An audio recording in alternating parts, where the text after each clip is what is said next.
الحمد لله نحمده ونستعينه ونستغفره ونؤمن به ونتوكل عليه ونعوذ بالله من شرور أنفسنا ومن سيئات أعمالنا من يهده الله فلا مضل له ومن يضلل فلا هادي له ونشهد أن لا إله إلا الله وحده لا شريك له ونشهد أن محمدا عبده ورسوله صلى الله تعالى عليه وعلى آله وأصحابه وبارك وسلم تسليما كثيرا أما بعد فأعوذ بالله من الشيطان الرجيم بسم الله الرحمن الرحيم۔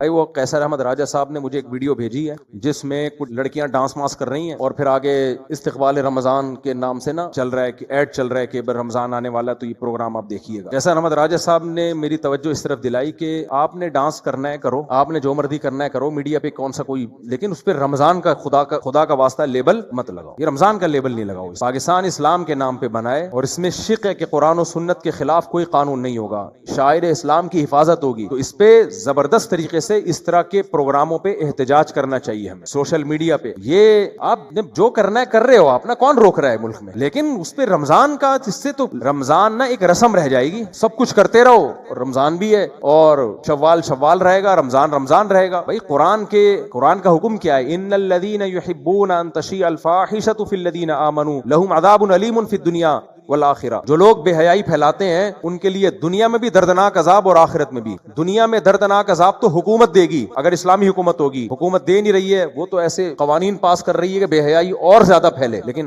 آخرت میں اللہ کی حکومت، اس سے کون بچا سکتا ہے؟ تو آج جو ہم نے قرآن پڑھا ہے نا، اس میں یہ بھی ہے کہ الشیطان یعدکم الفقر ویأمرکم بالفحشاء، کہ شیطان تم سے بے حیائی کے وعدے کرتا ہے، اور انما یأمرکم بالسوء والفحشاء، تمہیں برائی اور بے حیائی کا حکم شیطان دیتا ہے۔ شیطان کا کام ہے یہ۔ رحمان وہ ہمیں حیا کا حکم دیتا ہے، اور اللہ کا دشمن شیطان وہ ہمیں بے حیائی کا حکم دیتا ہے۔ اس لیے میڈیا کی اس قسم کی حرکتوں پر احتجاج کرنا چاہیے۔ آپ اگر بے حیائی کر بھی رہے ہو تو کم از کم اس بے حیائی کے ساتھ رمضان کا لیبل مت لگاؤ۔ اس لیے اس پہ سوشل میڈیا پہ نا بھرپور آواز اٹھائیں اور اس کے خلاف بات کریں۔ اس کا بڑا اثر پڑتا ہے جب سوشل میڈیا پہ آواز اٹھتی ہے۔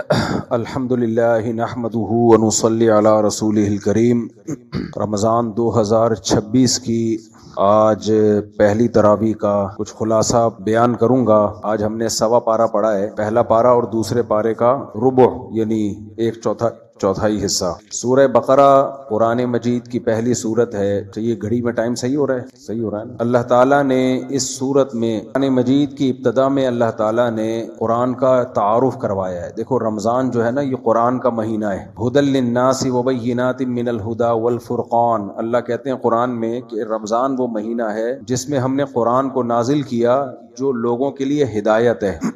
ہر انسان کو ضرورت ہے سیدھے راستے کی، اس کے بغیر انسان نہیں بن سکتا۔ تو قرآن کو اللہ نے کتاب ہدایت، سیدھا راستہ، غیر مسلم کبھی بھی سیدھے راستے پہ نہیں ہو سکتے، ان کے پاس سیدھا راستہ ہے ہی نہیں۔ انسان کو خود نہیں پتہ چلتا سیدھا راستہ کیا ہے، غلط راستہ کیا ہے۔ صحابہ کرام رمضان کے مہینے میں مسجدوں کو بھرپور طریقے سے آباد کیا کرتے تھے، قرآن سنتے، قرآن سناتے۔ اسی چیز نے ان کو اللہ کے دین سے جوڑ کے رکھا ہوا تھا، اسی چیز نے ان کو بڑی بڑی طاقتوں کے سامنے احساس کمتری میں مبتلا نہیں ہونے دیا۔ تو اس لیے شوق و رغبت کے ساتھ یہ درس آپ سنا کریں۔ پہلا مرحلہ ہوتا ہے سیدھی بات کو سن لینا۔ جب انسان میں سننے کی صلاحیت پیدا ہوتی ہے پھر اللہ اس کو عمل کی توفیق دے دیتے ہیں۔ سنے ہی نہیں تو کہاں سے عمل ہوگا؟ اور یاد رکھو اس زمانے میں اگر تم نے قرآن نہیں سنا، قرآن کیا کہتا ہے، سیدھا راستہ کیا ہے، تو پھر اتنے گمراہ ہو گئے کہ پہلے اس کا تصور بھی نہیں تھا۔ کیونکہ خوب اچھی طرح سمجھ لینی چاہیے یہ بات کہ انسان اگر اپنا کوئی راستہ متعین نہیں کرتا، وہ دوسروں کے راستے کا حصہ بن جاتا ہے۔ پھر وہ آپ اگر اپنا خود ہدف متعین نہیں کریں گے نا، کس ٹریک پہ میں نے زندگی گزارنی ہے، تو شیطان پھر آپ کو اپنے والے ٹریک پہ لے جانا شروع کر دے گا۔ آج انسان کا مقصد 3 چیزوں میں منحصر ہے: عزت، شہرت، پیسہ، بس اس کے علاوہ کچھ ہے ہی نہیں، سوچتا ہی نہیں ہے، کسی کو کامیابی سمجھا جاتا ہے۔ قرآن یہ باتیں کرتا ہی نہیں ہے، قرآن کسی اور دنیا میں ہمیں لے کے جاتا ہے۔ تو عزت، شہرت، دولت، یہ سب کسی حد تک ہماری ضرورتیں ہیں، اس سے زیادہ ان کی کوئی حیثیت نہیں ہے، اس کو اتنا ہی رکھنا چاہیے۔ تو اللہ تعالیٰ فرماتے ہیں ذالک الکتاب لا ریب فیہ ھدی للمتقین، یہ وہ کتاب ہے جس جس میں کوئی شک نہیں ہے، یعنی اللہ کی طرف سے نازل کردہ کتاب ہے، اس کے اللہ کی طرف سے نازل کردہ ہونے میں کوئی شک نہیں ہے۔ ہم کتنے خوش قسمت ہیں، خدا کی قسم، جتنا شکر ادا کیا جائے کم ہے۔ بتاؤ کسی کے پاس کوئی ایسی کتاب آ جائے جو خدا نے خود پیش کی ہو، جس نے اس کائنات کو بنایا، اور اس نے اس کے برحق ہونے کے دلائل بھی قائم کر دی ہوں تاکہ ہمیں اطمینان ہو کہ یہ اسی کا کلام ہے، تو آپ سوچو اس سے بڑی خوش قسمتی کی کیا بات ہو سکتی ہے کہ صاف ستھرا جو کچھ اس میں لکھا ہوا ہے اس پر انسان عمل کرے، اس میں دو رائے ہو نہیں سکتی ہیں۔ تو اللہ تعالیٰ فرماتے ہیں ذالک الکتاب لا ریب فیہ ھدی للمتقین، یہ کتاب ہے جس کے دو تعارف، نمبر ایک اس کے اللہ کی طرف سے ہونے میں کوئی شک نہیں ہے، ھدی للمتقین، اور یہ ہدایت ہے۔ اس کا ٹاپک کیا ہے، اس کا موضوع کیا ہے؟ اس میں آپ کو آن لائن کمانے کے طریقے نہیں بتائے جائیں گے، اس میں آپ کو عزت اور شہرت کمانے کے طریقے نہیں بتائے جائیں گے، اس میں آپ کو صحت بنانے کے طریقے نہیں بتائے جائیں گے۔ آپ جب یوٹیوب پہ جاتے ہو یا شارٹ کلپس دیکھتے ہو یا ٹک ٹاک دیکھتے ہو تو بیوٹی ٹپس بتائی جا رہی ہوتی ہیں، کھانے پکانے کے طریقے بتائے جا رہے ہوتے ہیں، اس میں آپ کو گائیڈ کیا جا رہا ہوتا ہے۔ یہ مائک صحیح نہیں ہے بھائی، آج گڑبڑ ہے، آواز صحیح نہیں آ رہی نا، گونج رہی ہے۔ تو آپ جب بھی جاتے ہو نا، آپ کو مختلف قسم کی گائیڈنس مل رہی ہوتی ہے، کوئی ڈاکٹر بتا رہا ہوتا ہے کینسر سے بچنے کا طریقہ، کینسر کا علاج، موٹاپا کم کرنے کا طریقہ، باڈی بلڈر کو آپ دیکھیں گے وہ آپ کو بتائے گا جم میں مسل بنانے کا طریقہ، تو کھانے پکانے کے طریقے، خواتین کے زیادہ تر چینل بیوٹی ٹپس، یہ سب چیزیں بتائی جا رہی ہوتی ہیں، لیکن قرآن کا ان میں سے کوئی بھی ٹاپک قرآن کا ٹاپک نہیں ہے۔ کچھ موٹیویشنل اسپیکر ہوتے ہیں، پیسہ کمانے کے طریقے بتائے جا رہے ہوتے ہیں، تو قرآن ان میں سے کسی ٹاپک کو بھی نہیں چھیڑتا۔ وجہ اس کی یہ ہے، قرآن کہتا ہے کہ میں انسان کو وہ چیز بتاؤں گا جس کے لیے انسان کو پیدا کیا گیا ہے۔ یہ بہت ہی عظیم ٹاپک ہے قرآن مجید کا۔ آواز صحیح کرو یار اس کی، ارے گلا بہت ابھی سے بیٹھ گیا رمضان سے پہلے۔ تو اللہ فرماتے ہیں ہدن، یہ گائیڈنس ہے، ہدایت ہے، یہ بتائے گا سیدھا راستہ کیا ہے اور غلط ٹریک کون سا ہے۔ یہ بھی بتائے گا کہ سیدھے راستے پہ چل کے کچھ ملے گا بھی کہ نہیں ملے گا، اور یہ بھی بتائے گا غلط ٹریک پہ چلنے والوں کا انجام کیا ہوگا۔ یہ سب چیزیں کس کے ذمے ہیں؟ قرآن کے ذمے۔ اس سے بڑا کوئی اہم ٹاپک ہو سکتا ہے؟ للمتقین، ان لوگوں کے لیے جو اللہ سے ڈرنا چاہتے ہیں، یہ سیدھا راستے پہ چلنا چاہتے ہیں۔ متقین کا مطلب یہاں جو تقوی چاہتے ہیں۔ کیا مطلب؟ اس سے ہدایت ان کو ملے گی جو ہدایت کی نیت سے اس کو سنتے اور پڑھتے ہیں۔ دیکھو جب ہم دنیا میں کوئی دوا کھاتے ہیں نا، کوئی علاج کی، آپ پیناڈول کھائیں، سر درد کی نیت، آپ یہ نیت کریں کہ اس سے میرا سر ٹھیک ہوگا، یا نیت نہ کریں، آپ کی نیت کا اس دوا پہ کوئی اثر ہوگا؟ بولو نہیں ہوگا، اس نے جو کام کرنا ہے وہ کرے گی۔ لیکن قرآن کہتا ہے کہ اس سے ہر ایک کو ہدایت نہیں ملے گی، اس سے ہدایت اس کو ملے گی جو اس کو پڑھتے اور سنتے ہیں اس نیت سے کہ ہمیں سیدھا راستہ مل جائے۔ ضدی اور ہٹ دھرم نہیں ہے وہ۔ یہ جو ایتھیس اور ملحد لوگ ہیں نا، یہ ضدی اور ہٹ دھرم ہو کے قرآن سنتے اور پڑھتے ہیں۔ میں نے ایک ایتھیس کے پاس ایک ویڈیو بھیج دی، بہت زیادہ خدا کے وجود کا انکار کرتا ہے۔ میں نے ایک ویڈیو بھیجی کہ مرغی کیسے اپنے بچوں کے لیے جنگ لڑ رہی ہے نا، بڑے جانور سے، چھوٹی سی مرغی ہے۔ تو میں نے کہا کس نے اس کے دل میں اپنے بچوں کی یہ محبت ڈال دی؟ کیا یہ بھی ایوالو ہونے کا نتیجہ ہے؟ کوئی جواب نہیں آیا۔ یہ ضد اور ہٹ دھرمی ہے۔ تو اس لیے اللہ نے فرمایا کہ ضد اور ہٹ دھرمی کو کنارے پر رکھ دو، تو اس کتاب سے تمہیں سیدھا راستہ ملے گا۔ اچھا ہدایت کسے کہتے ہیں؟ ہدایت سیدھا راستہ نظر بھی آئے گا، اور اگر تم چاہو گے اس سیدھے راستے پہ چلنا تو اس کتاب کو پڑھ کے تمہیں سیدھے راستے پہ چلنے کی توفیق بھی ملے گی۔ اس میں اتنی موٹیویشن ہے جو تمہیں سیدھے راستے پر چلا دے گی۔ یہ ایسا ہی ہے جیسے کوئی آپ کو سیدھا راستہ بتا رہا ہو اور بتانے کے ساتھ ساتھ اس راستے پہ چلنے کے لیے گاڑی بھی خود مہیا کر رہا ہو، اور گاڑی میں ڈیزل بھی خود ڈال رہا ہو، اور ڈرائیور بھی اس میں آپ کے ساتھ بٹھا دے۔ یہ ہوتی ہے حقیقت، صحیح معنوں میں گائیڈنس۔ اللہ کہتے ہیں کہ اس سے ہدایت ملے گی ان لوگوں کو جو ہدایت حاصل کرنا چاہتے ہیں۔ پھر اللہ نے ان کی کچھ علامتیں بیان کی ہیں کہ جن کو ہدایت ملتی ہے ان کے اعمال کیا ہو جاتے ہیں۔ اس کتاب سے جن کو ہدایت ملے گی نا، ان میں کچھ علامتیں ظاہر ہونا شروع ہو جائیں گی۔ وہ کون سی علامتیں؟ الذین یقیمون الصلاۃ، سب سے پہلی علامت یہ ہدایت ملنے کے بعد نماز ان سے کبھی ضائع نہیں ہوگی، کیونکہ ان کو پتا ہے کہ حی علی الصلاۃ، جب خدا ہمیں بلا رہا ہے آؤ نماز کے لیے، ایس ایچ او بلائے، کوئی انکار کر سکتا ہے؟ بولو، ڈی ایس پی صاحب نے بلایا کہ آ جاؤ تھانے، کوئی انکار کر سکتا ہے؟ تو ان کو پتا ہے کہ یہ جو مؤذن کی صدا ہے نا حی علی الصلاۃ، یہ مؤذن کی نہیں ہے، یہ کس کی ہے؟ اللہ کی ہے۔ کسی قیمت پہ نماز نہیں چھوڑتے۔ یہ آج کتنے مسلمان ہیں، مرد ہوں یا عورتیں ہوں، نماز قائم کرتے ہیں۔ اللہ کی دعوت سب سے ہلکی ہے، سب سے ہلکی ہماری نظر میں۔ انہی آیتوں میں آگے اللہ نے کیا فرمایا؟ وَاسْتَعِینُوا بِالصَّبْرِ وَالصَّلَاةِ وَإِنَّهَا وَإِنَّهَا لَكَبِيرَةٌ إِلَّا عَلَى الْخَاشِعِينَ، فرمایا نماز اور صبر سے اللہ کی مدد طلب کرو، لیکن یہ نماز بہت مشکل ہے مگر ان لوگوں پر جن کے دلوں میں اللہ کا خوف ہے، جو اللہ پہ یقین رکھتے ہیں نا ان کے لیے مشکل نہیں ہے۔ یہ جو آج نماز بہت مشکل ہے نا، جو ملحد لوگ ہیں، جو مذہب بیزار لوگ ہیں نا، ان کو نماز پڑھانا ایسے ہے جیسے آگ کے انگارے پہ کھڑا کر دینا کسی۔ ہم دیکھتے تھے بچپن میں، مسجد کے قریب گھر ہے، کبھی مسجد آنے کی توفیق نہیں ملتی، آئے ہیں مسجد میں کسی کام سے تو ایسے بھاگنے کی فکر میں ہے جیسے پتہ نہیں کیا ہو گیا۔ تو میں اس وقت اللہ کا شکر ادا کرتا تھا، الحمدللہ الذی عافانا مما ابتلاہ بی، اے اللہ تیرا شکر ہے تو نے ہمیں اس عذاب سے بچایا ہوا ہے جس میں اس کو مبتلا کیا ہے۔ تو آج دیکھ لو ہر چیز کو ٹائم دینے کا ہمارے پاس ٹائم ہے، لیکن نماز کے پاس کے لیے نہیں ہے۔ تو اللہ قرآن میں کیا فرماتے ہیں، وَإِنَّهَا لَكَبِيرَةٌ إِلَّا عَلَى الْخَاشِعِينَ، یہ نماز واقعی بڑی مشکل ہے کیونکہ اس میں کچھ مل نہیں رہا، نظر نہیں آ رہا۔ نماز پڑھ کے نہ پیسے ملتے ہیں، نہ کوئی آپ کے کوئی ترقی ہو جاتی ہے، نہ کوئی صحت پہ فوری طور پہ کوئی اثر پڑتا ہے، کچھ بھی نہیں ہے۔ اس لیے دنیا میں جو لبرل لوگ ہیں نا، جو مذہب بیزار لوگ ہیں، ان کے لیے معاذ اللہ سب سے فضول کام نماز ہے۔ وہ کہتے ہیں ٹائم ویسٹنگ ہے یہ۔ ہم نے دیکھا بعض دفعہ جماعت ہو رہی ہوتی ہے، پیچھے بیٹھے ہوئے ہوتے ہیں دفتروں میں، کہیں اسٹیشن پہ یا کہیں ایئرپورٹ پہ نا جماعت ہو رہی ہے، وہ کہتے چھوڑو یار یہ مولویوں کا کام ہے، کرنے دو ان کو۔ تو اس لیے اللہ نے کہا کہ جن کو اس کتاب سے ہدایت ملے گی نا، ان کے دل میں سب سے پہلے کس چیز کی قدر بیٹھے گی؟ نماز کی۔ الذین یظنون انہم ملاقو ربہم، انہی آیتوں میں سورہ بقرہ میں آیا کہ یہ وہ لوگ ہیں جن کو پتا ہے کہ ہم نے اپنے رب سے ملنا ہے، وانہم الیہ راجعون، اور لوٹ کر ہم نے کہاں جانا ہے؟ اللہ کے پاس۔ تو جس کو یقین ہے کہ میں نے اللہ کو منہ دکھانا ہے، اس کی نظر میں نماز کی بڑی ویلیو ہوگی، اور جس کو یقین ہی نہیں ہے کہ اللہ کو میں نے منہ دکھانا ہے، اس کی نظر میں سب سے بورنگ کام کون سا ہوگا؟ نماز۔ وہ دکان کو ٹائم دے دے گا، نماز کے لیے ٹائم نہیں نکالے گا۔ تو اس لیے اللہ نے سب سے پہلی علامت بیان کی ہے جن کو ہدایت ملے گی، وہ کون لوگ ہیں؟ الذین یؤمنون بالغیب ویقیمون الصلاۃ، جو اللہ کے بتانے سے غیب پر ایمان لے کر آتے ہیں، اور اس غیب پر ایمان کا سب سے پہلا اثر کیا ہوتا ہے؟ نماز کو قائم کرتے ہیں۔ سب سے پہلا اثر یہ ہوتا ہے۔ غیب کا تذکرہ اللہ نے کیوں کیا؟ دیکھو غیب کی دو قسمیں ہوتی ہیں۔ غیب کہتے ہیں جو ہمارے حواس خمسہ سے ٹریس نہ ہو سکے، جو ہمارے حواس خمسہ سے ٹریس نہ ہو سکے، نظر نہ آئے ہمیں۔ تو غیب پر اگر کوئی دلیل قائم ہو تو ایمان لایا جاتا ہے، دلیل قائم نہ ہو تو اس پر ایمان لانا توہم پرستی ہے۔ اللہ اگر کہہ دے کہ ایسا ہے تو اس کو مان لینا ضروری ہے۔ اللہ نے کہہ دیا موت کے بعد زندگی ہے اور اس پہ دلائل قائم کر دیے، اب بھی اگر کوئی ضدی ہٹ دھرم کہتا ہے کہ نہیں یہ ممکن نہیں ہے تو وہ کس سے مقابلہ کر رہا ہے؟ اللہ سے۔ اللہ نے کہہ دیا کہ آخرت میں اعمال کا حساب ہوگا، نیک لوگوں کو جنت ملے گی اور برے لوگوں کو آگ میں ڈالوں گا میں، تو عقل مند اللہ کی بات پر یقین کر لیتے ہیں۔ یہ جو جنت اور جہنم ہے نا، یہ صرف قرآن میں نہیں ہے، تورات میں بھی، انجیل میں بھی، جتنی آسمانی کتابیں ہیں آخرت کا نقشہ سب میں سیم ہے، حالانکہ اتنی تحریفات ہوئی ہیں ان میں، لیکن جنت اور جہنم کو وہ اپنی کتابوں سے نہیں نکال سکے۔ تو اس لیے جنت بھی ایک حقیقت اور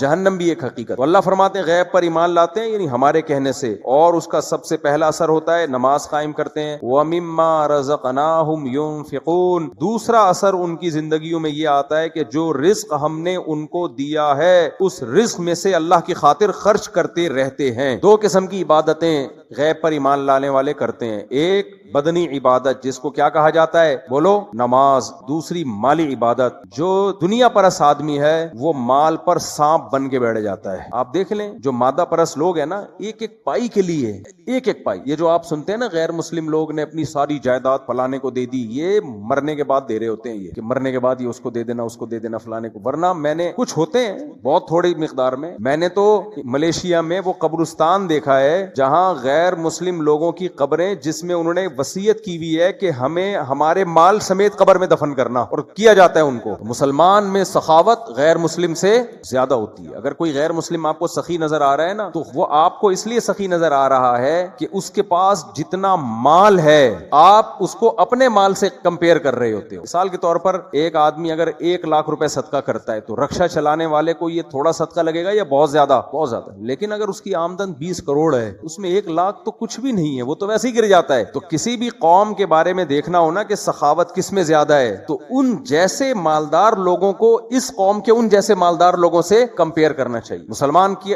کتنا سخی ہوتا ہے، مسلمان کی آمدن میں اس کے ماں باپ کا حصہ، مسلمان مرد کی آمدن میں اس کی بیوی کا حصہ، اس کے بچوں کا حصہ، زکوٰۃ، صدقہ فطر، قربانی، اس کے علاوہ جو خرچ کرتا رہتا ہے. رمضان میں آپ دیکھیں لوگ کیسے خرچ کر رہے ہوتے ہیں. غیر مسلموں میں یہ نہیں ہے، غیر مسلموں میں نہیں ملے گا آپ کو الا ماشاء اللہ. تو اللہ قرآن میں ہمارے جو ٹرسٹی ہاسپٹل چل رہے ہیں نا، ان ملکوں میں جو غیر مسلم کنٹریز ہیں، ان ملکوں میں حکومتیں جو ارب روپے کی مالک ہوتی ہیں، وہ جن ہسپتالوں کو چلا رہی ہوتی ہے نا حکومت کے خرچے پہ، اتنا خرچے پہ ہمارے ہاں عوام ہسپتالوں کو چلا رہی ہوتی ہے، حکومت نہیں چلاتی. یہ جو ہمارے چند ہاسپٹل ہیں، انڈس ہاسپٹل دیکھ لو، شوکت خانم دیکھ لو، اور اس کے علاوہ اور بہت سارے ہسپتال ہیں، اور اس کے علاوہ دینی مدرسے دیکھ لو، دارالعلوم کرنگی دیکھ لو، جامعۃ رشید دیکھ لو، بنوری ٹاؤن دیکھ لو، لاکھوں ہزاروں مدرسے ہیں، یتیم خانے دیکھ لو. یہ سارے کے سارے کیا گورنمنٹ چلا رہی ہے؟ اربوں خربوں روپے ان کا بجٹ ہے. یہ سارے بجٹ کون خرچ کر رہا ہوتا ہے؟ ارب روپے بجٹ صرف انڈس ہاسپٹل کا ہے. تو اس لیے اللہ نے فرمایا کہ جو ہم پر ایمان لاتے ہیں ان کی سب سے پہلی علامت نماز قائم کرتے ہیں. نمبر 2 وَمِمَّا رَزَقْنَاهُمْ، ہم نے جو روزی ان کو دی ہے، اس لیے کہ ان کو یہ احساس ہوتا ہے یہ ہماری نہیں ہے، یہ کس نے دی ہے ہمیں؟ یہ اللہ نے دی ہے. اس میں سے خرچ کرتے رہتے ہیں. کیسے خرچ کرتے ہیں؟ قرآن میں اس کو بھی بیان کیا، سرًا وعلانیۃً، دکھا کے بھی خرچ کرتے ہیں اور چھپ کے بھی خرچ کرتے ہیں. دائیں ہاتھ سے دیتے ہیں، بائیں کو پتہ ہی نہیں چلتا، اور پبلک کو دکھا کے بھی خرچ کرتے ہیں. دکھا کے خرچ اس لیے کرتے ہیں تاکہ لوگوں میں خرچ کرنے کا جذبہ پیدا ہو. اس لیے ہم نے علماء سے سنا ہے کہ اپنی اولادوں سے بھی صدقات کروانے چاہیے تاکہ ان کو دینے کی عادت پڑے. ہر وقت یوں کر کے نہ بیٹھے رہیں، وہ پیسے دے دو پیسے دے دو. بچے یہی چل رہے ہوتے ہیں نا، ابا پیسے دے دو، گٹکے کے پیسے دے دو، پان کے پیسے دے دو، ہر چیز کے پیسے. خرچ کرنے والا مسلمان کبھی بھی کنجوس نہیں ہو سکتا، یہ خوب سمجھ لو. تو اس لیے اللہ نے یہ 2 علامت، میں اس کو زیادہ فوکس اس لیے کر رہا ہوں کہ قرآن شروع ہی یہیں سے ہو رہا ہے. قرآن شروع ان 2 علامتوں سے ہو رہا ہے. آج ہمارا مذہب حلوے مانڈو کا مجموعہ بن چکا ہے. کھانا ادھر سے کھا لو، ادھر سے کھا لو، ادھر سے کھا لو، ادھر سے کھا لو، فلانے کے حلوے، پونڈے اور یہ بریانیاں اور یہ سب چیزیں بن چکی ہیں. تو مسلمان کے اندر 2 صفات کا ہونا بہت ضروری ہے. یہ اس کی علامت ہے. اور یہ کس کے لیے کرے گا یہ کام؟ اللہ کے لیے. بے نمازی مسلمان نہیں ہو سکتا اور کنجوس کمبخت مسلمان نہیں ہو سکتا. صحابہ تو ایسے سخی تھے. ابو طلحہ انصاری رضی اللہ تعالی عنہ نبی کے پاس آئے، یا رسول اللہ نے قرآن میں فرمایا کہ تم نیکی کی حقیقت کو اس وقت تک نہیں پہنچ سکتے جب تک محبوب چیز اللہ کی راہ میں صدقہ نہیں کرتے. یا رسول اللہ میری محبوب چیز تو میرا باغ ہے، اللہ کی راہ میں صدقہ. پورا گارڈن، پورا باغ جو سورس آف انکم تھی اٹھا کے صدقہ کر دیا. سمجھتے ہو گے نہیں سمجھتے ہو؟ حضرت زینب رضی اللہ تعالی عنہا، نبی صلی اللہ علیہ وسلم جب مال غنیمت آتا نا، سال کا پورا راشن دے دیا کرتے تھے اپنی ازواج. آپ صلی اللہ علیہ وسلم کی ازواج صبح سے صدقہ کرنا شروع کرتی اور رات تک 1 سال کا پورا راشن ختم. سیدہ عائشہ بھی ایسا ہی کرتی. تو آپ کے بھانجے جو عبداللہ بن زبیر تھے، ان کو ایک دفعہ غصہ آ گیا ان کو کہ بھئی آپ اپنے لیے کچھ بچاتی نہیں ہو. انہوں نے قسم اٹھا لی کہ اللہ کی قسم میں آپ کے ہاتھ روکوں گا. اپنی خالہ کو کہا کہ میں اللہ کی قسم آپ کے ہاتھ روکوں گا. حضرت عائشہ کو اتنا غصہ آیا کہ تو مجھے صدقہ کرنے سے روک رہا ہے، حالانکہ وہ خیر خواہی میں کر رہے تھے. اتنا غصہ آیا، فرمایا اللہ کی قسم میں تجھ سے کبھی بات نہیں کروں گی. قسم اٹھا لی. پھر بڑے بڑے صحابہ نے سفارشیں کر کے آپ سے قسم توڑوائی. تو حضرت عائشہ نے قسم تو توڑ دی، بات چیت شروع کر دی، مگر قسم توڑنے کا جو کفارہ تھا نا، وہ ایک غلام آزاد ہے. اور حضرت عائشہ ساری زندگی غلاموں کو خرید کے آزاد کرتی رہی ہیں تاکہ میری قسم کا ایک جو میں نے توڑی ہے اس کا صرف کفارہ نہ ہو، جو دل میں خلش ہے وہ بھی ختم ہو جائے. وہ لوگ ایسے تھے میرے بھائی. اور آج مسلمان کیا ہوتا جا رہا ہے؟ سخاوت تو دور کی بات، جو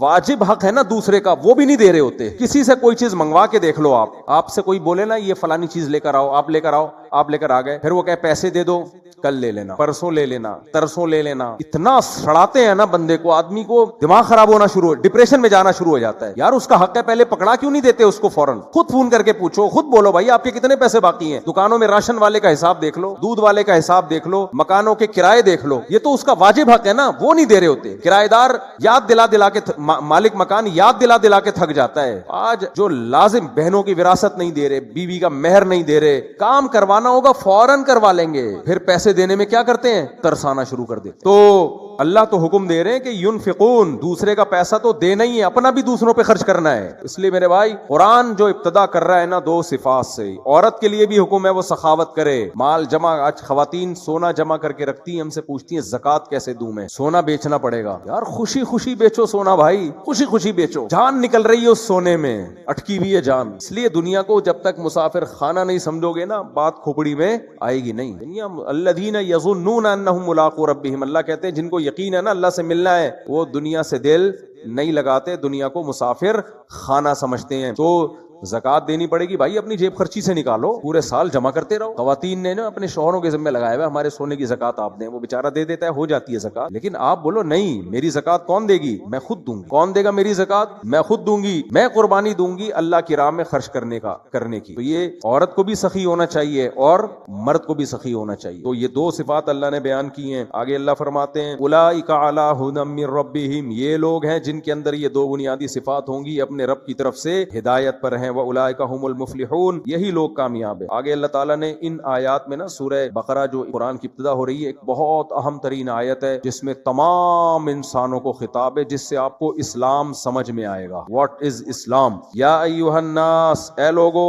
اعبدوا ربکم, اپنے رب کی عبادت کرو. یہ بھی دنیا میں جو مذہب بیزار لوگ ہیں ان کے لیے سب سے بورنگ کام رب کی عبادت. کہتے ہیں تعلیم کو فوکس کرو, ٹیکنالوجی کو فوکس کرو, یہ کرو وہ کرو. عبادت نجی مسئلہ ہے, ہر مذہب میں کچھ لوگ عبادت کرتے ہیں کچھ عبادت نہیں کرتے, تو چلو ٹھیک ہے کر لو, ٹھیک ہے نہیں کرو تمہاری مرضی ہے. اللہ کہتے ہیں نہیں, یا ایھا الناس, اے ساری دنیا کے سارے انسانوں, چاہے ہندو ہو, سکھ ہو, مسیحی ہو, یہودی ہو, ملحد ہو, ساری دنیا کے سارے انسانوں, اعبدوا ربکم, غلامی تم نے کس کی اختیار کرنی ہے. اللہ نے اللہ کا لفظ استعمال نہیں کیا کیونکہ اللہ کو اللہ کہنے میں انسانوں کا اختلاف ہے. کیا خیال ہے, کوئی کہتے ہیں وہ اللہ ہے, کوئی کہتے ہیں اللہ. کہتے ہیں چھوڑو اس بحث کو, اللہ ہے یا کوئی اور ہے, رب تو ہے نا تمہارا جو تمہیں پالنے والا ہے. یہ کائنات ایسے تھوڑی چل رہی ہے, کوئی ہے جس نے تمہیں پیدا کیا, اور رب کا مطلب تمہیں پال رہا ہے, تمہاری دیکھ بھال کر رہا ہے. دیکھ بھال کرنے کے بغیر یہ سارا نظام عالم چل نہیں سکتا تھا. دیکھ بھال کر رہا ہے, کیسے دیکھ بھال کر رہا ہے اس کی اللہ نے بتایا. الذی خلقکم, سب سے پہلے اس نے تمہیں بنایا, تم خود بخود نہیں بن گئے, خود ایسی چیزیں بن نہیں سکتی. والذین من قبلکم, تم سے پہلے لوگوں کو بھی کس نے بنایا ہے, اسی نے بنایا جن کی تم اولادوں میں ہو. اور وانزل من السماء ماء, یہ جو اس دنیا میں نظام بنا ہوا ہے نا, آسمان سے پانی برس رہا ہے, اس نظام کو بنانے والا کون ہے؟ ہر جگہ ہر خطے پہ تھوڑی دنیا میں چاند پہ بارش ہوتی ہے بھائی, مریخ پہ بارش ہوتی ہے. یہ بارش صرف کہاں ہوتی ہے, حیات صرف کہاں ہے, زمین پر. اور قرآن کہتا ہے وَجَعَلْنَا مِنَ الْمَاءِ كُلَّ شَيْءٍ حَيٍّ, ہر زندہ چیز کو ہم نے کس سے بنایا, پانی سے. اس پانی کا انتظام ایسا کیا کہ سمندر بنا دیا کڑوا, لیکن اس سمندر سے بادلوں کو اٹھاتا ہے اور پوری دنیا میں برساتا ہے. اللہ کہتے ہیں یہ رب ہے جس کی عبادت کا میں تمہیں حکم دے رہا ہوں. بہت سے سائنسدان پڑھے لکھے لوگ کہیں گے کیا عبادت, کیا دقیانوسی. اللہ کہتے ہیں یہ صرف یہ ریسرچ کر کے یہ بتا سکتے ہیں بارش کیسے ہوتی ہے, پانی ہائیڈروجن ڈائی آکسائڈ کیسے ہے. یہ سارا نظام چلانے والے یہ نہیں ہے, نظام چلانے والا کون ہے, رب ہے جس نے تمہیں پیدا کیا, اس کی عبادت کرو, وہ ہم سب کا مشترکہ رب ہے. وانزل من السماء ماء فاخرج به من الثمرات رزقا لكم, اور اس پانی سے طرح طرح کے پھل پیدا کر دیے اس نے. یہ بھی کتنی عجیب بات ہے یا نہیں. پانی برستا ہے, گوبر اور مٹی کے ملاپ سے گندم پیدا ہوتی ہے. اس پانی سے گندم کو دیکھو, گوبر مٹی کو دیکھو, پانی کو دیکھو کوئی مناسبت ہے. پانی برستا ہے, گوبر مٹی ملتی ہے, اس سے جو پیدا ہوتی ہے, اس سے گھاس پیدا ہوتی ہے, اسی سے خربوزے پیدا ہوتے ہیں, اسی سے تربوز پیدا ہوتے ہیں, اسی سے کینو پیدا ہوتے ہیں, اسی سے انار, مالٹے, طرح طرح کے ثمرات کا مطلب بے شمار طرح کے پھل اور ثمرات, نتائج پیدا ہوتے ہیں. رزقا لکم, جس کو تم کھاتے ہو. یہ پانی کی بنی ہوئی چیزیں خود بخود نہیں بن رہی, کون بنا رہا ہے, اللہ. تو اس کی عبادت نہیں کرنی چاہیے. ہر ایک کے لیے ٹائم ہے, اس کے لیے تمہارے پاس ٹائم. یا عبادت کا مطلب صرف نماز روزہ نہیں ہے, مکمل اس کی غلامی میں آ جاؤ, اپنے آپ کو حوالے کر دو اس کو, اس کے. فرمایا فلا تجعلوا للہ اندادا, اور اس خدا کے ساتھ کسی کو شریک مت کرو. غیر مسلموں میں نے کیا کیا, جو ملحد ہیں وہ تو مانتے ہی نہیں خدا کو, ان سارے دلائل کا انکار کر دیتے ہیں, اور جو مانتے ہیں وہ اس خدا کے ساتھ دوسروں کو شریک ٹھہرا لیتے ہیں. جو محبت خدا کو دینی چاہیے, گائے کو دے دی, بتوں کو دے دی, چوہوں کو دے دی, بندروں کو دے دی, سانپ کو دے دی, سورج کو دے دی, چاند کو دے دی. اللہ کہتے ہیں لا تجعلوا للہ اندادا, اللہ کے برابر کسی کو مت ٹھہراؤ. یہ کوئی بھی اس کائنات کو بنانے میں اور چلانے میں اللہ کے ساتھ شریک نہیں ہے. سب تمہاری طرح مخلوق ہیں, عاجز ہیں. کیوں ان کے سامنے جھکتے ہو؟ تم اشرف المخلوق ہو, سب سے برتر ہو. سب سے برتر جھک کس کے سامنے رہا ہے؟ جو تمہارے غلام ہے. قرآن میں دوسری جگہ کیا آتا ہے, وَسَخَّرَ لَكُم مَّا فِي السَّمَاوَاتِ وَمَا فِي الْأَرْضِ, جو کچھ آسمانوں میں زمینوں میں ہے تمہارے لیے, تمہارے لیے مسخر ہے, سرونٹ ہے.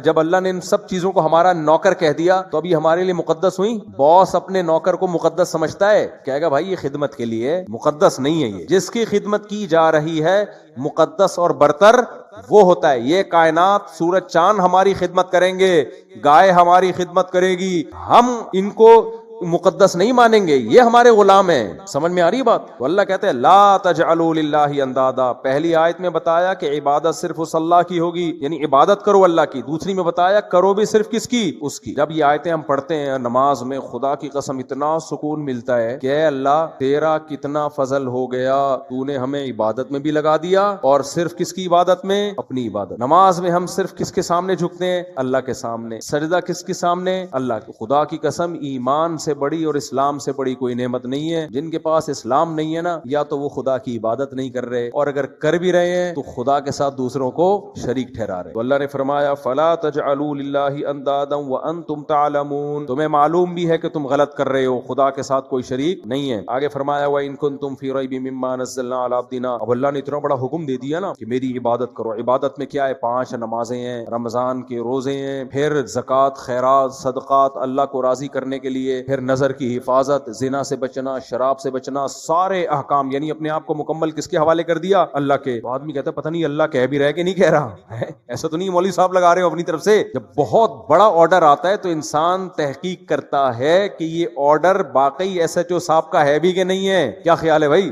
آپ کو حکم دیا ایس ایچ او صاحب نے, آ جا بھائی, آپ مصروف تھے. کہا یار اپنی مصروفیت چھوڑ کے جاؤں گا, پہلے فون کر کے معلوم تو کر لوں ایس ایچ او صاحب نہیں بلایا ہے, یہ پرچہ انہوں نے ہی دیا ہے, کسی اور کا تو نہیں ہے. اس لیے اللہ کہتے ہیں بھائی ان کنتم فی ریب مما نزلنا علی عبدنا. تمہیں اگر شک ہے نا کہ یہ کلام جو ہم نے محمد صلی اللہ علیہ وسلم پہ نازل کیا اس کے تردد ہے تمہیں, فاتوا بسورۃ من مثلہ. اس جیسی کوئی سورت تم بھی لے آؤ نا. محمد صلی اللہ علیہ وسلم جو لکھنا پڑھنا نہیں جانتے تھے, وہ الحمد سے لے کے والناس تک پورا قرآن لے آئے, تو تم بھی کچھ تھوڑا سا لے آؤ نا. آج تک مجھے ایک بات بتاؤ, ایسی کتاب وجود میں آئی ہے جس کا انداز بیان اتنا سلیس, اتنا خوبصورت, جس کے مضامین اتنے پاکیزہ, اور جس میں موٹیویشن اتنی پاورفل ہو کہ 1400 سال پہلے ایک آیت نازل ہوئی کہ جو رمضان کا مہینہ پائے روزے رکھے, 1400 سال بعد بھی اس پہ عمل ہو رہا ہے. دنیا کی کسی کتاب میں ایسی موٹیویشن ہے؟ اس پر میں کئی بار بیان کر چکا ہوں کہ کس لحاظ سے قرآن جیسی کوئی کتاب دنیا میں نہیں ہے. کس لحاظ سے؟ چند پوائنٹ جلدی بتا دیتا ہوں. دنیا میں ایسی کوئی کتاب, آپ کسی ملحد سے پوچھیں جو ایتھیسٹ ہو نا, دہریہ ہو, جو قرآن کو نہیں مانتا اور بہت بڑا پروفیسر ہو, پڑھا لکھا ہو, کہ یار تو ایک بات بتا, دنیا میں سب سے زیادہ کون سی بک ہے جو پڑھی جاتی ہے؟ ریسرچ کر کے بتا. وہ کہے گا بغیر ریسرچ کے بتا دیتا ہوں. سب سے زیادہ کون سی پڑھی جاتی ہے؟ بولتے کیوں نہیں ہو, جلدی بولو نا. قرآن. کہے گا بغیر ریسرچ کے بتا دیتا ہوں, کیونکہ اس پہ ریسرچ کی ضرورت ہی نہیں ہے. سب سے زیادہ وہ نہیں مانے گا قرآن کو, لیں گے کہ پڑھی سب سے زیادہ کون سی جا رہی ہے؟ قرآن. آپ اس سے کہیں یار دنیا میں کون سی ایسی کتاب ہے جو بغیر سمجھے بھی پڑھی جاتی ہے؟ وہ فوراً کہہ دے گا, آنکھ بند کرتے ہی ہوگا ملحد, قرآن کا دشمن ہوگا, لیکن کہے گا بھائی کون سی کتاب ہے؟ قرآن. آپ اس سے پوچھے اچھا یہ بتا سمجھ کے کون سی کتاب دنیا میں سب سے زیادہ پڑھی جاتی ہے؟ فوراً جواب میں کیا کہے گا؟ قرآن ہے. آپ اس سے کہیں دنیا میں کون سی ایسی کتاب ہے جو 1400 سال گزر گئے لیکن اس کتاب میں ایک حرف کا بھی اختلاف نہیں ہے, ایز اٹ از چلی آ رہی. پوری دنیا میں جہاں پڑھی جاتی ہے, زبر زیر پیش کی ذرا سی کوئی غلطی کرے گا پیچھے سے لوگ اس کو ٹوکتے ہیں. اس میں مسلمانوں کا, کروڑوں لوگوں کا کوئی اختلاف, 1 ارب سے زیادہ مسلمان ہے نا, کوئی اختلاف نہیں ہے. ایسے 1400 سال سے حفاظت سے چلی آ رہی ہے. کوئی اور کتاب ہے جس کی 1400 سال میں ایسی حفاظت ہوئی ہو؟ فوراً جواب میں کیا کہے گا؟ نہیں. قرآن کے علاوہ کسی کو یہ مقام حاصل بولو نہیں ہوا. آپ اس سے کہ دنیا میں, پھر آپ اس سے اچھا دنیا میں کوئی ایسی کتاب ہے جس کو کھڑے ہو کے پڑھا جاتا ہو, اتنے احترام ہو اس کا کنٹینیوسلی, کون سی کتاب ہے؟ وہ جواب میں کیا کہے گا؟ قرآن. یہ وہ اس کے جوابات نقل کر رہا ہوں جو قرآن کا دشمن ہے, وہ بھی مانے گا. آپ اس سے کہیں اچھا بتا دنیا میں کوئی ایسی کتاب ہے جس کو طہارت کے بغیر ہاتھ بھی نہ لگایا جاتا ہو, اتنی رسپیکٹ کی جاتی ہے اس کی, کروڑوں لوگ بغیر وضو کے ہاتھ نہ لگاتے ہوں, ہے تو کیا نام ہے اس کتاب کا؟ وہ کیا کہے گا؟ بولو نا, صرف قرآن کہے گا. آپ اس سے کہیں اچھا یہ بتا دنیا میں کوئی ایسی کتاب ہے جس میں ایک دفعہ ایک آرڈر آیا, اور آرڈر بھی آسان نہیں, بہت مشکل, اور کروڑوں اربوں لوگ اس پر عمل کر رہے ہوں ایک آرڈر کے بعد, جبکہ اس کتاب پر مصنف کا نام ہی نہ ہو, کسی مصنف کا. اس میں ایک دفعہ آرڈر آیا جو رمضان کا مہینہ پائے روزے رکھے. یہ آسان حکم ہے؟ مشکل ہے. 2 دن روزے ڈاکٹروں کے کہنے پہ نہیں رکھتے لوگ. 1400 سال پہلے حکم آیا تھا, 1400 سال سے اربوں خربوں لوگوں نے روزے رکھ لیے ہیں, اور اب بھی رکھ رہے ہیں پوری دنیا میں. ان ملکوں میں بھی رکھ رہے ہیں جہاں 22 گھنٹے کے روزے ہوتے ہیں, ان ملکوں میں بھی رکھ رہے ہیں جہاں سردی ہو, ان ملکوں میں بھی جہاں شدید گرمی ہو. آپ کہیں دنیا کی کوئی ایسی کتاب جس نے, کوئی ایسا قانون جس نے کہا شراب انلیگل ہے اور کروڑوں لوگوں نے چھوڑ دی ہو انلیگل, کوئی ہے کتاب؟ آج قانون بنتا ہے دنیا میں انلیگل, کوئی بھی نہیں مانتا اس. قرآن نے ایک دفعہ کہا حرام, جن لوگوں کو کہا وہ شراب کے دھتی تھے, اس دن سے انہوں نے ایسا حرام سمجھا 1 ارب 22 کروڑ مسلمان اب تک کیا سمجھ رہے ہیں؟ حرام، اور ان میں میجورٹی اب تک بچتی ہے۔ یہ ایسی کتاب ہے جو 1400 سال پہلے لکھی گئی ہے، جس کے مضامین اتنے پیارے، اتنے پاکیزہ، ایک خدا کی عبادت جس میں نماز روزے کی ترغیب ہو، غریبوں پہ خرچ کرنے کی ترغیب ہو، یتیموں پہ خرچ کرنے کی ترغیب ہو۔ یہ کہا جا رہا ہو جس نے یتیم کا مال کھایا ایسے جیسے آگ کے انگارے ڈالے اس نے، جس میں یہ سمجھایا جا رہا ہو کہ رشتہ داری کو جوڑو، جس میں یہ سمجھایا جا رہا ہو کہ شراب حرام ہے، جوا حرام ہے، سود حرام ہے، زنا کے قریب مت جاؤ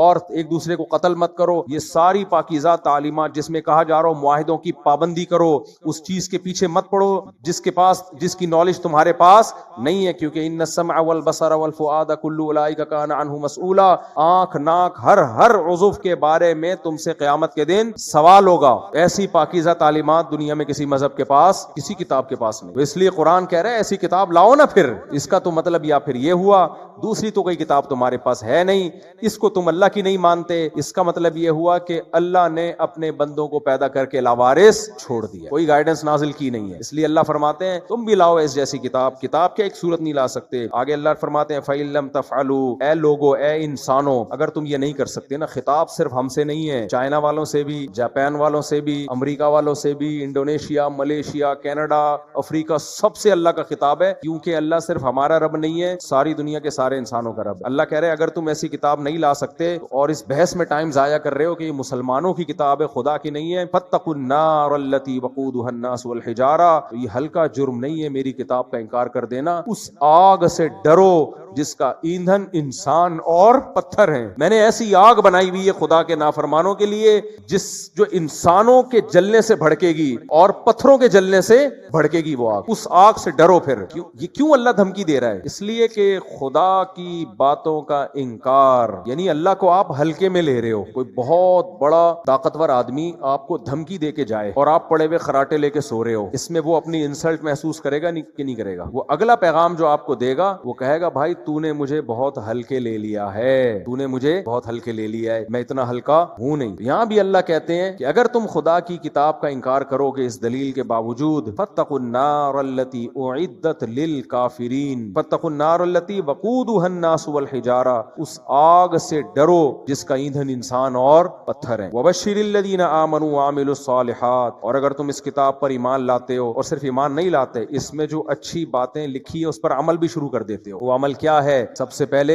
عقیدہ توحید، نمبر 2 نماز پابندی سے قائم کرنا، نمبر 3 زکوٰۃ دینا اور صدقات و خیرات، کنجوسی سے توبہ کرنا، نمبر 4 نظر کی حفاظت کرنا، زنا بھی نہیں کرنا، زنا کے قریب بھی نہیں جانا، اور سود سے بچنا، جوئے سے بچنا، حلال حرام کی تمیز کے ساتھ پیسہ کمانا، رشتہ داری جوڑنا، یہ سارے احکام جو انشاءاللہ قرآن مجید میں آتے رہیں گے۔ تو اللہ کہتے ہیں جو اس کتاب کو مان کے دوسری جگہ پر آتا ہے فَيَتَّبِعُونَ أَحْسَنَ، اس کی اچھی اچھی باتوں پر عمل کرنا شروع کر دیتا ہے۔ وَبَشِّرِ الَّذِينَ آمَنُوا، تو اے نبی آپ ان کو خوشخبری سنا دیں جو لوگ نیک اعمال کرتے ہیں، أَنَّ لَهُمْ جَنَّاتٍ تَجْرِي مِن تَحْتِهَا الْأَنْهَارُ، کہ ان کے لیے اللہ نے ایسے باغات تیار کر کے رکھے ہیں، تجری من تحتها الانہار، جن کے نیچے نہریں بہتی ہیں۔ جنت کسے کہتے ہیں؟ جن کا لفظ آپ نے سنا ہے کہ نہیں سنا؟ جن کسے کہتے ہیں؟ جن کو بولتے ہیں بھوت کو بولتے ہیں۔ کیوں بولتے ہیں عربی میں؟ عربی میں جیم نون کا مادہ جہاں آتا ہے نا، جیم ڈبل نون، اس کا معنی ہوتا ہے چھپی ہوئی۔ جن کو بھی جن اس لیے کہتے ہیں کہ نظر نہیں آتا، عاملوں کو بھی نظر نہیں آتا، خوب سمجھ لو، جھوٹ بولتے ہیں کہ میں جن نظر آ رہا ہے، بکواس کرتے ہیں۔ تو مجنون کو مجنون کیوں کہتے ہیں؟ اس لیے کہ اس کی عقل چھپ جاتی ہے، پردہ پڑ جاتا ہے اس کی عقل۔ سمجھ میں آ رہی ہے بات؟ جنون عقل کا پہ پردہ پڑ جانا، چھپ جانا عقل کا۔ اور وَإِذْ أَنْتُمْ أَجِنَّةٌ فِي بُطُونِ أُمَّهَاتِكُمْ، جنین اس بچے کو کہتے ہیں جو ماں کے پیٹ میں ہو، کیونکہ وہ بھی کیا ہے؟ چھپا ہوا ہے، نظر نہیں آتا، اس کو جنین کہا جاتا ہے، اس کی جمع اجنہ آتی ہے۔ اور جنہ یہ بھی جیم ڈبل نون، وہ باغ جو اتنا گہرا اتنا گھنا ہو کہ اس نے سب کچھ چھپا لیا ہو، یعنی گھنے باغ سے کنایا ہے، اتنے گہرے باغ، گرینری جب بہت زبردست ہوتی ہے اس کا الگ ہی حسن ہوتا ہے۔ تو عام باغ کو، باغیچے کو بستان یا حدیقہ کہا جاتا ہے عربی میں۔ جنت عام باغ نہیں ہے، بہت گہرے گھنے باغات، تجری من تحتها الانہار، جن کے نیچے نہریں بہتی ہیں۔ تو میرے بھائی موت کے بعد یا جہنم کی آگ ہے یا جنت کا باغ ہے. یہ اللہ کہہ رہا ہے, یہ کوئی سیاسی بیان نہیں ہے. تبھی تو سورہ یاسین میں اللہ نے فرمایا نا کہ ہم جو پیغمبروں کو بھیجتے ہیں اس لیے تاکہ لوگوں کو غفلت سے نکال دیں. اس سے پتا چلا میں اور آپ اللہ کی نظر میں غفلت میں. غفلت کیا؟ ہم سمجھ رہے ہیں پیسہ عزت شہرت, پیسہ عزت شہرت, پیسہ عزت شہرت. یہ غفلت ہے بھائی. آگے ایک جہان اور ہے, یہ ختم ہونے والا جہان ہے. تو اس لیے اللہ نے فرمایا وَبَشِّرِ الَّذِينَ آمَنُوا وَعَمِلُوا الصَّالِحَاتِ أَنَّ لَهُمْ جَنَّاتٍ تَجْرِي مِن تَحْتِهَا الْأَنْهَارُ. باغات ہیں جن کے نیچے نہریں بہتی ہیں. كُلَّمَا رُزِقُوا مِنْهَا مِن ثَمَرَةٍ رِزْقًا, جب بھی انہیں جنت کے پھلوں میں سے کوئی پھل دیا جائے گا تو قَالُوا هَذَا الَّذِي رُزِقْنَا مِن قَبْلُ, وہ کہیں گے یہ تو وہی پھل ہے جو ہمیں دنیا میں بھی دیا گیا تھا. وَأُتُوا بِهِ مُتَشَابِهًا, جو اللہ نے لذتیں یہاں رکھی ہیں وہی کہاں رکھی ہیں؟ آخرت میں. یہاں سے الگ نہیں ہے, یعنی ان کی صورت ویسے ہی ہوگی, ہاں ذائقہ ایسا ہوگا. نبی صلی اللہ علیہ وسلم نے بھی فرمایا, قرآن میں بھی ہے, ما لا عین رأت, کہ نہ کسی آنکھ نے ایسے مزے دیکھے, ولا اذن سمعت, نہ کسی کان نے سنے, ولا خطر علی قلب بشر. تصور کرو جن مزوں کا تمہارا تصور جہاں ختم ہوگا وہ لذتیں اس سے بھی اوپر شروع ہوں گی. اب سوال پیدا ہوتا ہے اللہ نے یہی والے پھل کیوں رکھے ہیں؟ اس لیے یہی والے پھل رکھے ہیں. آپ نے دیکھا ہوگا کمپنیاں جب کوئی چیز بیچتی ہیں تو پہلے فری میں بانٹ کر ٹیسٹ گین کرواتی ہیں. کیا خیال ہے؟ پہلی دفعہ میں چیزیں اچھی بولو نا نہیں لگتی, جب ایک دفعہ ٹیسٹ گین ہو جاتا ہے پھر وہ چیز دیکھ کے دل تڑپتا ہے. جیسے میں نے 24 گھنٹے کڑک چائے نہ پیو نا ہوٹل کی یا گھر کی کڑک چائے, کسی کو پیتا ہوا دیکھ لوں تو دل کیا ہوگا؟ مچلے گئے. شدید بھوک لگ رہی ہے, آپ کے سامنے کوئی حلال چائنیز ڈش آ جائے, بھوک ختم ہو جائے گی. چائنیز ڈش آ جائے کوئی عجیب سے نا, وہ اس میں یوں کر رہے ہوں, آکٹوپس گھوم رہے ہوں اس میں یوں کر کے, بھوک آپ کی کیا ہوگی؟ اڑ جائے گی. لیکن وہ چیز آ جائے جو آپ کھانے کے عادی ہو, نلی بریانی آ جائے آپ کے سامنے, بھنڈی آ جائے بغیر تلی ہوئی, میں اس لیے بتاتا ہوں تاکہ لوگ پھر کھلاتے ہیں مجھے وہی چیزیں. بات بھنڈی آ جائے, ایک بھنڈی کے بنانے کا طریقہ ہے تل کے بنائی جاتی ہے, وہ بیکار ہوتی ہے, فرائی بھنڈی نہیں کھانی چاہیے. بھنڈی ہوتی ہے لیس دار ہوتی ہے, تلتی نہیں, وہ ہوتی ہے اصل بھنڈی کھانے. خیر, تو یہ وہ چیز آ جائے جس کے آپ عادی ہو, ایک دم دل مچلتا ہے کہ نہیں مچلتا. اس لیے اللہ تعالیٰ نے جنتیوں کے لیے وہ پھل رکھے جو انہوں نے دنیا میں کھائے ہوں گے, عادی ہوں گے, وہ دیکھ کے دل مچلے گا تو کہیں گے یہ تو وہی ہے جو ہمیں دنیا میں ملا. تو فرشتے کیا کہیں گے؟ کھا کے دیکھو, یہ دیکھنے میں وہی ہے, ذائقے میں اس سے کروڑہ گنا زیادہ ہے, یہ ذائقے میں زیادہ ہے. وَأُتُوا بِهِ مُتَشَابِهًا وَلَهُمْ فِيهَا أَزْوَاجٌ مُطَهَّرَةٌ, اور اللہ فرماتے ہیں اس میں ان کو بیویاں ملیں گی پاکیزہ. سوچو کیا خوبصورت منظر اللہ نے بندوں کے لیے رکھا ہے, خوبصورت باغات, نیچے نہریں بہ رہی ہیں. اور قرآن میں دوسرے مقامات پہ آتا ہے بے جوڑ موتی کے محلات, محل ہوں گے موتیوں کے محل, یعنی ان کی جو دیواریں ہوں گی وہ کس کی ہوں گی؟ یاقوت اور مرجان کی, جس میں جوڑ نہیں ہوں گے. آج کنسٹرکشن میں اس کا بڑا خیال کیا جاتا ہے, یار پلر نہیں ہے, صحیح ہے نا, سارا بیڑا غرق کس سے ہو جاتا ہے کنسٹرکشن کا؟ پلر سے. آتے آتے بندہ پلر سے ٹکراتا ہے. دیواروں میں جوڑ لگے ہوتے ہیں, جتنی بغیر جوڑ کے دیوار ہوگی اتنی زیادہ اس میں خوبصورتی ہوگی. جوڑ کا بھی ایک نشان آ رہا ہوتا ہے نا. تو اللہ فرماتے ہیں باغات جن کے نیچے نہریں بہتی ہیں, اور ہر طرح کے پھل, اور بے جوڑ موتی کے محلات, اور اس میں ان کو بیویاں دی جائیں گی. وہاں بھی گرل فرینڈ نہیں ملے گی, کیونکہ جو گرل فرینڈ والے لوگ ہیں ایسے غلیظ اور ناپاک لوگوں کے لیے اللہ نے جنت بولو نہیں رکھی. جو گندا آدمی ہے نا, دیکھو گدھا گدھی کو بیوی نہیں بناتا, ریلیشن قائم کرتا ہے. تو عورت سے وداؤٹ میرج ریلیشن قائم کرنا یہ انسانوں کا کام نہیں ہے, یہ گدے گھوڑوں کتوں بلوں کا کام ہے. جب میں یہ لفظ بولتا ہوں نا گرل فرینڈ والوں کو بڑا غصہ آتا ہے, میں کتے بلے کہہ رہی ہے, لیکن کام کتوں والا پھر بھی نہیں چھوڑیں گے. یہ کتوں بلوں گدے گھوڑوں کا کام ہے. پیغمبروں کا کام جو انسانیت کی معراج پر ہوتے ہیں نکاح کرنا ہے. سمجھ میں آ رہی ہے بات؟ وہ بیوی بنا کے جوڑوں کی شکل میں رہتے ہیں انسانوں کی طرح, گھر والی کو لے کر آتے ہیں جس سے اولاد ملتی ہے ان کو. تو اس لیے اللہ نے جنت میں بھی گرل فرینڈ نہیں رکھی ہے. ازواج مطہرہ, بیویاں ہوں گی وہاں بھی. بیوی اور گرل فرینڈ میں کیا فرق ہوتا ہے؟ دو بنیادی فرق ہوتے ہیں. نمبر ایک, وہ کسی اور سے آپ کی موجودگی میں تعلق قائم نہیں کر سکتی. وہ کس کی ہے؟ صرف بولو نا آپ کی. یہ ایک علمی نقطے کی بات ہے, اس کو نوٹ کر لو. بیوی اور گرل فرینڈ میں کیا فرق ہے؟ گرل فرینڈ کا دوسرا بھی بوائے فرینڈ ہو سکتا ہے. ہاں غیر اخلاقی سمجھا جاتا ہے اس کو سوسائٹی میں, صرف ایک ہی بوائے فرینڈ ہونا چاہیے. لیکن اگر دوسرا جمشید بھی آ گیا اس کی زندگی میں تو زیادہ زیادہ آپ چھوڑ دو گے یا نہیں چھوڑو گے, چلو بھائی دو بوائے فرینڈ ہیں, یہی ہو جائے گا نا. بیوی کا شوہر صرف ایک ہوتا ہے. جو محبت شوہر سے ہوتی ہے وہ کسی اور مرد کو دے نہیں سکتی. یہ پوری دنیا میں مسلم ہے, یہ چاہے ہندو ہو سکھ ہو سب میں. یہ دوسری چیز یاد رکھو, گرل فرینڈ جب چاہے آپ کو چھوڑ سکتی ہے, بیوی باؤنڈ ہوتی ہے. جب تک آپ ڈیورس نہیں دو گے وہ آپ سے علیحدہ نہیں ہو سکتی، اس لیے انسان کو اس کے اپنے ہونے کا احساس ہوتا ہے. ہماری عدالتوں نے حرام خوری کر کے اور ہمارے کچھ مذہبی اسکالر نے حرام خوری کر کے عدالتوں کو خلا کا رائٹ دے کے بیوی اور گرل فرینڈ میں یہ فرق ختم کر دیا. کچھ اسکالر ہیں جاہل، جہل مرکب، جن کو نہ قرآن کا پتہ نہ حدیث کا پتہ. آج کل وہ فتوے دیتے پھر رہے ہیں اور میرے خلاف کلپ بنا کے پھینک رہے ہیں کہ اس کی حنفی ہیں، مقلد ہیں، اندھے، ان کو کیا پتا. عدالت کو بھی رائٹ ہے کہ وہ خلا عورت کا حق ہے، وہ یک طرفہ لے سکتی ہے. حالانکہ خلا قرآن سے حدیث سے پتہ چلتا ہے میاں بیوی کا ایگریمنٹ ہے، جب تک مرد نہیں چھوڑے گا بیوی نہیں چھوٹتی، وہ نکاح ختم نہیں ہوتا سوائے اس چند کنڈیشن کے جس میں مرد کا ظالم ہونا ثابت ہو جائے، متعنت ہونا ثابت ہو جائے، جس کو تنسیخ نکاح کہتے ہیں. نارملی ایسا نہیں ہو سکتا. تو بیوی اپنی ہوتی ہے. سمجھ میں آ رہی ہے بات کہ نہیں آ رہی ہے؟ تو اس لیے اللہ نے فرمایا کہ ازواج ملیں گی، گرل فرینڈ نہیں ملے گی. بیوی اس لیے کہ تمہیں یقین ہوگا یہ میری ہے، یہ نہیں کہیں جانے والی. جب آدمی کا نکاح ہوتا ہے نا تو اسے اسلام بتا دیتا ہے طلاق لمن اخذ بالساق، صحیح حدیث میں آتا ہے. اب یہ نکاح ہوا اس کی مرضی سے ہے، اب یہ ہمیشہ کس کی رہے گی؟ تمہاری. جب تک تم ڈیورس نہیں دو گے، چھوڑو گے نہیں، تو یہ جا نہیں سکتی. یہ اپنائیت کا احساس ہوتا ہے مرد کے دل میں اپنی بیوی کے بارے میں، تبھی وہ بیوی سے دل بھی لگاتا ہے، جائیدادیں اس کے نام کر دیتا ہے، گیس بجلی کا بل دیتا ہے، اس سے اولادیں پیدا کرتا ہے. اپنائیت کا احساس اسے بیوی کے حقوق پر مجبور کرتا ہے. لیکن یورپ نے اور مغربی دنیا نے اور ہماری عدالتوں نے اور ہمارے کچھ نام نہاد جاہل قسم کے اسکالرز نے کیا کیا؟ بیوی کو بھی یہ کہہ دیا کہ تمہارے پاس بھی یہ رائٹ ہے، تم جب چاہو عدالت سے خلا لے سکتی ہو. اس کا ریزلٹ فیوچر میں کیا نکلے گا کہ مرد کہے گا کسی بھی وقت یہ مجھے چھوڑ کے جا سکتی ہے. اس کو ایسے، اس کے ساتھ آپ کا بیہیویئر ایسے رکھو جیسے جمشید کا اپنی گرل فرینڈ کے ساتھ. پراپرٹی نہیں دینی، کیونکہ پراپرٹی دی کل خلا لے کے چلی گئی تو میرا کیا ہوگا. بچے پیدا نہیں کرنے، کل خلا لے کے چلی گئی تو بچے بھی مارکیٹ سے شارٹ، بچے بھی گئے. اور یہ ہو رہا ہے باہر ملکوں میں. آپ مذاق سمجھ رہے ہو؟ میں جو اتنے باہر ملکوں کے چکر لگا رہا ہوں نا، لوگ کہتے ہیں ہر 4 دن بعد کینیڈا پہنچے ہوئے ہوتے ہیں، امریکہ پہنچے ہوئے ہوتے ہو. میں وہاں گھومنے پھرنے نہیں جاتا. یہ تو گھومنے پھرنے کی ویڈیوز آ رہی ہوتی ہیں، زبردستی لوگ لے جاتے ہیں، برف پہ نماز ہو رہی ہے، یہ ہو رہا ہے تو تھوڑا بہت اصل میرا کام یہ نہیں ہوتا.